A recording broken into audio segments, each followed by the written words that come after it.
In this episode, we are going to zoom out and look at an IT-enabled investment as something that lives a long life, not something that begins at approval and ends at delivery. Beginners often picture investments like school assignments. You get permission, you do the work, you turn it in, and then you move on. In an enterprise, that mindset quietly creates waste because the largest costs and the most meaningful benefits often happen after the initial work is finished. When we say full economic life cycle, we mean the entire journey of an investment from the moment an idea is proposed through the years it is operated, improved, renewed, and eventually retired or replaced. Managing end-to-end means making decisions with the whole timeline in mind, so the organization understands not only what it will build, but also what it will pay, what it will gain, and what it will be responsible for over time. By the end of this lesson, you should be able to describe what the economic life cycle includes, why it matters to governance, and how life cycle thinking prevents common traps like hidden costs, value decay, and investments that never get properly closed out. Before we continue, a quick note. This audio course is a companion to our course companion books. The first book is about the exam and provides detailed information on how to pass it best.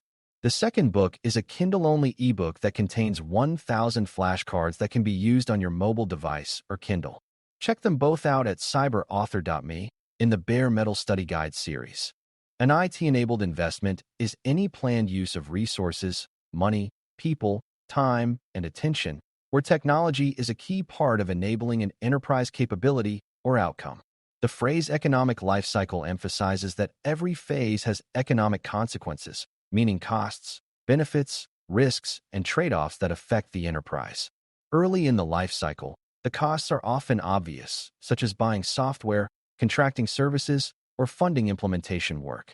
Later in the life cycle, costs often become less visible but more persistent, such as licensing renewals, support staffing, maintenance work, upgrades, training new employees, and dealing with technical debt that accumulates when short-term fixes become permanent.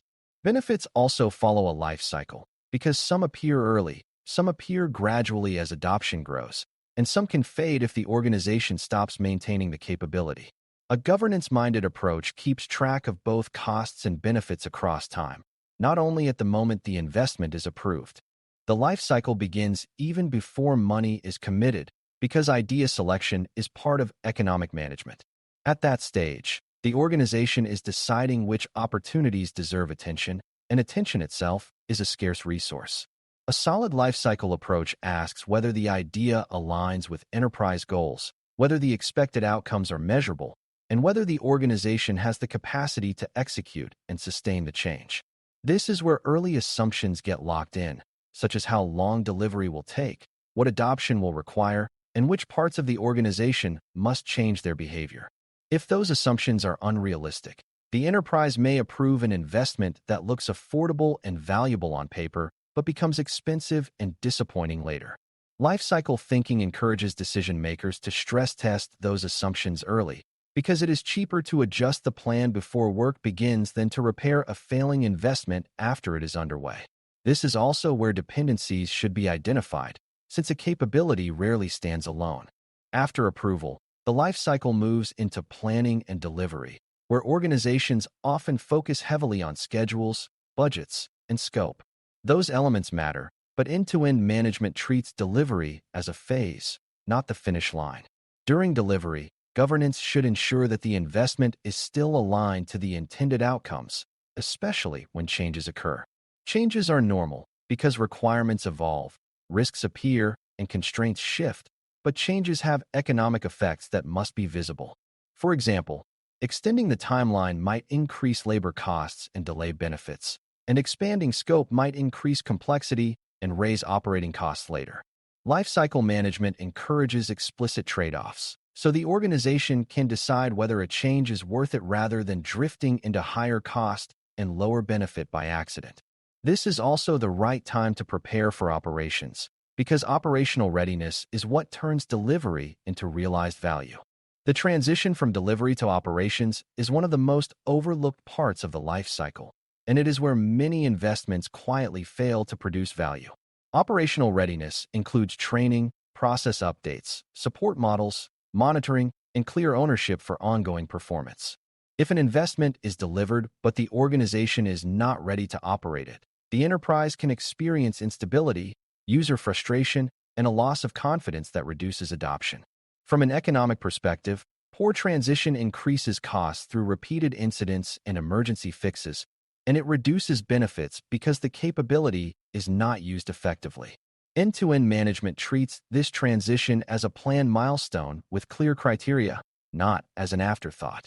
It also includes a benefits realization plan that continues after launch, because the economic story is not complete until benefits are demonstrated and sustained. When governance includes this phase, it becomes harder for an organization to declare success prematurely. Once the investment is in operation, the life cycle becomes about value sustainment, continuous improvement, and cost control, all while maintaining appropriate risk management. Operating costs are often steady and recurring, which means small changes in licensing, staffing, or process efficiency can have large economic effects over time. For example, choosing a design that requires frequent manual intervention might seem cheaper at delivery, but becomes expensive over several years. Lifecycle management pushes organizations to measure operational performance and to use those measurements to guide improvements that preserve the intended benefits. It also recognizes that environments change, such as increased usage volume, new compliance expectations, or emerging threat patterns, and those changes can force adjustments. Economic lifecycle thinking, therefore, includes planned upgrades and modernization, because failing to invest in upkeep can lead to sudden expensive failures later. The investment is not static. It is a living capability that must be managed like an asset. A key concept for beginners is that costs come in different shapes, and lifecycle management must account for all of them. There are upfront costs, like acquisition and build. There are recurring costs, like subscriptions and support. There are variable costs, like scaling usage or transaction volume. There are indirect costs, like time spent by business staff adapting processes or dealing with disruptions during change. There are also costs tied to risk events, such as incidents, outages, and compliance failures, which can be unpredictable but very real. If an organization only considers upfront costs, it can choose an option that appears cheap but becomes expensive to operate. If it only considers recurring costs, it might ignore the opportunity value of a higher upfront investment that produces better outcomes. End-to-end lifecycle management helps decision-makers see the full economic picture, so choices are made with awareness instead of surprise. Benefits also need lifecycle thinking, because benefits can be delayed, uneven, and dependent on adoption. Some benefits appear quickly, such as reduced manual work when a process is automated. Others appear slowly, such as improved decision-making when data quality improves, because behaviors and trust take time to develop. Benefits can also be vulnerable to erosion, such as when staff turnover leads to inconsistent process adherence or when shortcuts accumulate and degrade reliability. This is why governance should treat benefit realization as a continuing responsibility rather than a one-time verification. An investment may need follow-on improvements to fully unlock benefits, and those improvements should be evaluated as part of the same economic story rather than treated as unrelated new requests. When leaders understand benefits as something to be managed over time, they are more likely to fund sustaining work that prevents value from fading. Another lifecycle phase that organizations often neglect is renewal and reevaluation, which is the point where leaders decide whether to continue investing, change direction, or replace the capability. Many costs and commitments are periodic, such as contract renewals, licensing renewals, or major upgrade decisions. Lifecycle management treats these as governance moments, where performance, risk, and relevance are reviewed before committing to another cycle. This prevents the common trap of automatic renewal, where an organization keeps paying for something because it is easier than reevaluating it. Reevaluation does not mean the answer is always to cancel. It means the enterprise makes an informed choice based on evidence. If the capability is delivering strong benefits, renewal may be the best choice. If the capability is underperforming, renewal might include renegotiation, redesign, or a planned migration to something better. Eventually, every investment reaches retirement, and retirement is not just turning something off. Retirement includes planning the transition, moving data responsibly, updating processes, training users on replacement workflows, and ensuring the enterprise does not carry forward unnecessary costs or risks. From an economic standpoint, retirement matters because old capabilities can quietly drain money through support contracts, legacy infrastructure, and the burden of maintaining specialized skills. Retiring something also reduces risk because older systems often have more vulnerabilities and fewer people who understand them well. Yet organizations hesitate to retire because it feels disruptive and because the costs of retirement are real. End-to-end lifecycle management includes retirement planning early, so the organization understands what it will take to eventually exit, and it avoids building dependencies that make retirement painfully expensive. A mature governance mindset treats retirement as part of responsible stewardship, not as an embarrassing admission that something aged.